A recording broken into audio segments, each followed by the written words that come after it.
আসসালামু আলাইকুম। ইদানিং তোমাদের থেকে অনেকগুলো প্রশ্ন পাচ্ছি যে, "ভাইয়া আমি কি জয়কলি পদার্থবিচিত্রা বইটা পড়বো? নাকি আমি অ্যাসপেক্ট পড়বো? নাকি আমি উদ্ভাসের প্রিপারেশন বুকটা পড়বো?" আসলে এই প্রশ্নটার উত্তর একেক পার্সনের জন্য একেক রকম হবে। এটা জেনারেলাইজ করে আসলে উত্তর দেওয়ার মতো কোনো প্রশ্নই না। তো প্রথমত আসি, অ্যাসপেক্ট বইটা কাদের জন্য সর্বোত্তম হবে বলে আমি মনে করি। দেখো, অ্যাসপেক্ট বইটা আগে তোমাদেরকে দেখাই। এটা হচ্ছে অ্যাসপেক্ট ফিজিক্স। তো এই বইটা কিভাবে গুছানো হয়েছে, ধরো ভেক্টর চ্যাপ্টারটা নিয়ে আগে বলি। ভেক্টর চ্যাপ্টারে যত থিওরিটিক্যাল প্রশ্ন আছে এবং ভার্সিটিতে আসছে সেগুলো সবগুলো একবারে দিয়ে দিছে। যেমন সবার প্রথম দিকে কি আছে, সবার প্রথম দিকে আছে হচ্ছে গিয়ে তোমার বিভিন্ন ভেক্টরের পরিচয়, হ্যাঁ, যে বিপরীত ভেক্টর কি, সদৃশ ভেক্টর কি, এগুলো নিয়ে তো কোনো ম্যাথ নাই। এগুলো নিয়ে জাস্ট থিওরিটিক্যাল যে প্রশ্নগুলো ঢাবি বা অন্য যত ভার্সিটিতে আসছে, হ্যাঁ, চবি জাবি সবগুলা দিয়ে দিছে। তারপরে ধরো তোমার স্কেলার গুণফল, যত থিওরিটিক্যাল প্রশ্ন আছে ম্যাথ না সেগুলো দিছে। তারপর ক্রস গুণফল, এরকম গ্রেডিয়েন্ট ডাইভারজেন্স, মানে যত থিওরিটিক্যাল প্রশ্ন আছে সব পুরো ফুল একবার চ্যাপ্টারটা কমপ্লিট করেছে। ধরো ফর এক্সাম্পল সেরকম হলো 10 পেজ। ওকে, আচ্ছা। এরপরে গাণিতিক সমস্যাবলী দিয়ে আবার আলাদাভাবে দেওয়া হয়েছে। মানে কি, প্রথম থেকে চ্যাপ্টারটার প্রথম থেকে, হ্যাঁ, ধরো সবার প্রথম টপিকটা হচ্ছে যে তোমার একটা বৃষ্টির একটা ম্যাথ, ঠিক আছে? তো তাহলে বৃষ্টির ম্যাথ থেকে শুরু করছে। এরপরে হচ্ছে তোমার ধরো লব্ধি, স্কেলার, হ্যাঁ, তারপর হচ্ছে ক্রসগুলো সবগুলো আবার দিতে। তার মানে কি, একটা টপিক দুইবার করে কিন্তু আসতেছে। থিওরিটিক্যালের জন্য একবার আসতেছে, ম্যাথমেটিক্যালের জন্য একবার আসতেছে। অ্যাসপেক্ট বইটা এইভাবে গুছানো হয়েছে। এখন আসি, এই যে এইভাবে গুছানোর ফলে এটা কাদের জন্য লাভবান হয়েছে? যারা মেডিকেলের ফিজিক্স প্রিপারেশনও ভালো আছে, অথবা আরেকভাবে বলা যায় যাদের হচ্ছে থিওরিটিক্যাল প্রিপারেশনটা ভালো, তাদের জন্য বইটা বেস্ট হবে। কারণ ভাইয়া এখন এই অল্প কয়েকদিনের মধ্যে এত মোটা বই পড়ার আসলে তোমার পক্ষে পসিবল না। তো তুমি যে কাজটা করতে পারো, ওই যে থিওরিটিক্যাল প্রশ্নগুলো আছে সেগুলো তুমি স্কিপ করতে পারো, হ্যাঁ। ম্যাথমেটিক্যাল যেগুলো আছে শুধুমাত্র সেগুলো করবা, কারণ ভার্সিটিতে কিন্তু ম্যাথমেটিক্যালি ফিজিক্সের ম্যাথমেটিক্যাল অংশটা বেশি আসে। থিওরিটিক্যালটা খুব বেশি একটা পড়ার প্রয়োজন নাই, ঠিক আছে? তো এর জন্যই যাদের ফিজিক্স থিওরিটিক্যাল প্রিপারেশনটা ভালো আছে, অথবা তোমরা যারা মেডিকেল প্রিপারেশন নিচ্ছ, তাদের জন্য অ্যাসপেক্ট বইটা সেরা হবে বলে আমি মনে করি। এবারে বইটা বেশ গুছানো কিন্তু অ্যাসপেক্ট বইটা, ঠিক আছে? সো আশা করি তোমাদের পুরোপুরি ক্লিয়ার হয়েছে যে অ্যাসপেক্ট বইটি কাদের পড়া উচিত। এইবার আসি পদার্থবিচিত্রা সম্পর্কে। পদার্থবিচিত্রা এটা কোন প্রকাশনীর? জয়কলি প্রকাশনীর।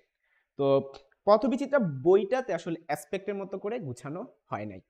এটাতেও গুছানো হয়েছে, কিন্তু অ্যাসপেক্টের মতো করে এটা অন্যভাবে গুছানো হয়েছে। কিরকম? আমি আবার আগের মতো করে এক্সাম্পলটা দিই। ভেক্টর চ্যাপ্টারের ধরো যে কোনো একটা টপিক, ধরো স্কেলার গুণফল, এখানে কি শুধুই ম্যাথ আছে? কোনো থিওরিটিক্যাল মানে হচ্ছে অঙ্ক করা ছাড়া এমনি এক লাইন উত্তর দিয়ে যেমন কোনো প্রশ্ন নাই? আছে। এখানে যে কাজটা করা হয়েছে, যে ধরো একটা স্কেলার গুণফল, স্কেলার গুণফল আন্ডারে যত প্রশ্ন আছে সব একসাথে দিয়ে দিতে। সেখানে থিওরিটিক্যালও আছে, ম্যাথমেটিক্যালও আছে। অর্থাৎ একটা টপিকের আন্ডারে একবারেই সব থাকবে। এখানে আলাদা আলাদাভাবে থিওরিটিক্যাল আলাদা, ম্যাথমেটিক্যাল আলাদা এরকম করা হয় নাই, ঠিক আছে? এরকম করে পুরো চ্যাপ্টারটা প্রথম থেকে লাস্ট পর্যন্ত গুছানো হয়েছে। এখন এই বইটা কাদের জন্য বেস্ট? যারা ধরো থিওরিটিক্যালও খুব ভালো মতো পারো না, তাদের জন্য। কেন? খেয়াল করে দেখো, তোমার একটা টপিক আছে, ওই টপিকের আন্ডার থিওরিটিক্যাল দিছে, ম্যাথমেটিক্যাল দিছে। তো তুমি তো হচ্ছে একটা টপিক পড়ছো, হ্যাঁ, পড়ছো, তুমি যে কোনো বই থেকে পড়ছো, বা তুমি ক্লাস দেখছো, বা তুমি হচ্ছে ক্র্যাশ কোর্সে ধরো আমার ক্লাস দেখছো, ঠিক আছে? অথবা তুমি ধরো ব্যাটাসো ডাইনামিক্সে ফিজিক্স ক্লাস দিচ্ছ, যেইটাই হোক, হোয়াট এভার, তোমাকে তো আগে প্র্যাকটিস করা লাগবে, তোমাকে তো আগে প্রশ্ন ব্যাংক সলভ করা লাগবে, হ্যাঁ। তোমাকে ভাইয়া তো আরেকবার ফুল সব করা দিবে না, কেউ তোমাকে পুরো ফুল এই বইটা সলভ করে দিবে না, বা অ্যাসপেক্ট সলভ করে দিবে না, তোমাকে তো পড়তে হবে। তো সেই ক্ষেত্রে তোমাদের একটা বই আগে চুজ করতে হবে। তো আমি তোমাদেরকে বলবো, যাদের হচ্ছে খুব ভালো মতো প্রিপারেশন নাই থিওরিটিক্যাল, হ্যাঁ, ম্যাথমেটিক্যাল তো অবশ্যই লাগবে, হ্যাঁ, তোমার যাদের থিওরিটিক্যালও ভালো মতো নাই, তাদের জন্য পদার্থবিচিত্রা বইটা বেস্ট হবে। কারণ একটা টপিকের আন্ডারে থিওরিটিক্যালে দেওয়া আছে, ম্যাথমেটিক্যাল দেওয়া আছে, ফলে তোমার কিন্তু বারবার একবার থিওরিটিক্যালে যাবে, একবার ম্যাথমেটিক্যাল যাবে, দরকার নেই। অ্যাসপেক্টে কিন্তু তোমাকে একবার থিওরিটিক্যালে যেতে হবে, আবার অনেকগুলো পেজ পরে গিয়ে ম্যাথমেটিক্যালে যেতে হবে। পদার্থবিচিত্রা কিন্তু এই কাজটা করে নাই, একটা টপিকের আন্ডারে সব দিয়ে দেওয়া হয়েছে, থিওরিটিক্যাল আছে, ম্যাথমেটিক্যাল আছে। সো আশা করি তোমরা উত্তর পেয়ে গেছো যে পদার্থবিদ্যা কাদের জন্য বেস্ট? যাদের থিওরিটিক্যাল এবং ম্যাথমেটিক্যাল দুইটাই হচ্ছে মানে একসাথে চাও, তাদের জন্য বেস্ট। অর্থাৎ থিওরিটিক্যাল গুলো হচ্ছে প্রিপারেশন তোমরা নিতে চাচ্ছ, মেডিকেল প্রিপারেশন নিচ্ছ না, সহজ বাংলা ভাষা, তাদের জন্য, ঠিক আছে? এবার আমরা আসি উদ্ভাসের ভার্সিটি প্রিপারেশন বুক, এইটা কাদের জন্য? উদ্ভাসে পুরো একটা সেট আছে, হ্যাঁ, তো উদ্ভাসে শুধুমাত্র প্রিপারেশন বুক না, এটা বাদে কিন্তু প্র্যাকটিস বুকও আছে, উদ্ভাসে প্রশ্ন ব্যাংকও আছে। দেখো ভাইয়া, এত বই পড়া কুল পাবা না, তুমি প্রিপারেশন বুক পড়বা, প্র্যাকটিস বুক পড়বা, প্রশ্ন ব্যাংক পড়বা, এত আসলে কুলায় পারবা না। তো যদি তুমি জয়কলি অথবা অ্যাসপেক্ট পড়ো, তোমার কিন্তু আলাদাভাবে প্রিপারেশন বুক পড়ার কোনো প্রয়োজন নেই।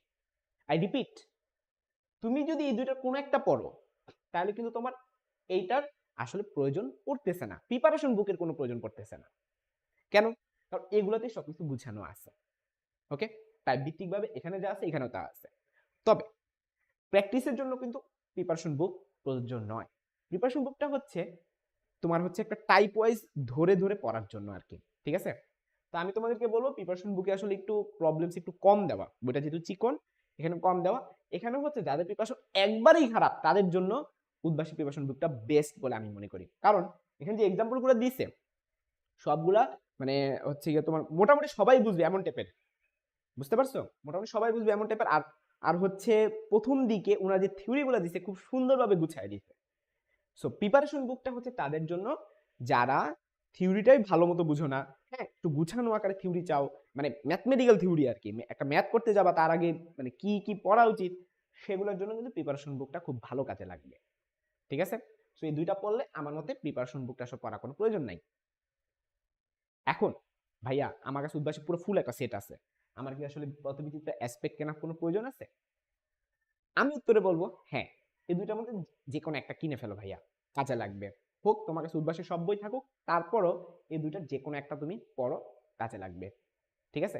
আর যাদের মেইন বুকের প্রিপারেশনই খুব ভালো, এখন এখানে কাহিনীটা কি, যাদের একাডেমিকে ফিজিক্স খুব স্ট্রং, একাডেমিকে তোমার অনেক কিছু পড়া আছে, তুমি থিওরি খুব ভালো মতো পারো, তোমার একটা ম্যাথ করতে গেলে কিভাবে আগে তোমার অ্যাপ্রোচ খুব ভালো, আমি বলবো তাদের জন্য এই দুটা বই কোনোটাই পড়ার দরকার নাই। তোমার যদি হচ্ছে একাডেমিকে খুব ভালো একটা স্ট্রং প্রিপারেশন থাকে, তো তুমি শুধুমাত্র প্রিপারেশন বুকও পড়া দরকার নেই, তুমি প্রিপারেশন বুক একবার চোখ বুলাবা, আর প্র্যাকটিস বুক আছে না, প্র্যাকটিস বুক থেকে তুমি প্র্যাকটিস করবা। আর প্রশ্ন ব্যাংক আছে না, আমি বলতেছি যাদের অভ্যাসের পুরো ফুল সেট আছে তাদের জন্য, এবং তুমি কি করবা, প্রশ্ন ব্যাংক থেকে তুমি সলভ করে ফেলবা, তাইলেই হবে। সো এই দুইটা কাদের জন্য থাকা জরুরি, যাদের theoretical mathematical mixed up preparation খুব ভালো না তাদের জন্য, আর যাদের একাডেমিক প্রিপারেশন খুব ভালো এবং উদ্ভাসের সকল সেট আছে তারা চাইলে না কিনলেও পারো এই দুইটার মধ্যে থেকে, ঠিক আছে? সো আশা করি তোমাদের পুরোপুরি ক্লিয়ার হয়েছে কে কোনটা পড়বা। তবে যদি তোমার কাছে মনে হয় ভাই আমার হাতে সময় আছে, আমি ভেক্টর চ্যাপ্টার শেষ করার পর আমি পর্যাপ্ত সময় পাচ্ছি, then you can go for any two. But বিচিত্রাও পড়বা অ্যাসপেক্ট পড়বা এই কাজটা করো না, ঠিক আছে? এই কাজটা করার কোনো প্রয়োজন নাই। হয় বিচিত্রা এবং প্রিপারেশন বুক পড়ো, মানে এটা হচ্ছে অ্যাডভান্স প্রিপারেশনের জন্য যদি তোমার এক্সট্রা সময় থাকে। আমি বলবো অবশ্য প্র্যাকটিস বুক, প্রিপারেশন বুকের চাইতে প্রিপারেশন বুকটা হচ্ছে তোমার হচ্ছে বুঝার জন্য আর কি, ঠিক আছে? বাট প্র্যাকটিসের জন্য হচ্ছে উদ্ভাসের প্র্যাকটিস বুকটা, উদ্ভাসের প্র্যাকটিস বুক যাদের প্রিপারেশন শেষ তারা উদ্ভাসের প্র্যাকটিস বুকটা সলভ করতে পারো, কিন্তু অবশ্যই অবশ্যই আগে প্রশ্ন ব্যাংকটা সলভ করে নিবা, ঠিক আছে? উদ্ভাসের প্র্যাকটিস বুকটা তোমরা সলভ করতে পারো কি, পথবিচিত্রা শেষ হয়ে যাওয়ার পর, পথবিচিত্রা শেষ হয়ে অথবা কিনে রাখতে পারো যে একটা চ্যাপ্টার শেষ তুমি ওটার উপর একটা প্র্যাকটিস করবা, ঠিক আছে? পথবিচিত্রা পড়বা প্র্যাকটিস করবা, অথবা অথবা কি তুমি অ্যাসপেক্ট সলভ করবা তারপর প্র্যাকটিস বুকে চলে যাবা, ঠিক আছে? তো আশা করি পুরোপুরি ক্লিয়ার হয়ে গেছে কে কোন বই আগাবা। আমরা কিন্তু ভার্সিটি ক্র্যাশ কোর্স 3.0 তে আমি কিন্তু 3টা বই থেকে মিক্স করে স্লাইড বানাবো, ঠিক আছে? সো আশা করি তোমাদের যত ধরনের কনফিউশন আছে সব ক্লিয়ার হয়ে যাবে, এবং যেহেতু 3টা মিক্সড আপ করে বানাবো তোমাদের জন্য কোনটা best I know it, and I think তোমরা তোমাদের বেস্ট ভার্সিটিটাকেই ছিনিয়ে আনতে পারবা ইনশাল্লাহ। সবার জন্য অনেক অনেক দোয়া এবং শুভকামনা রইল। দেরি করো না, তাড়াতাড়ি পড়া শুরু করো, একলা একলাই পড়ো, ফ্রি ক্লাস করো আর পেড ক্লাস করো, যেটাই করো ভাই পড়াটা শুরু করে দাও ভাই, সময় তো আর হাতে নাই। আল্লাহ হাফেজ।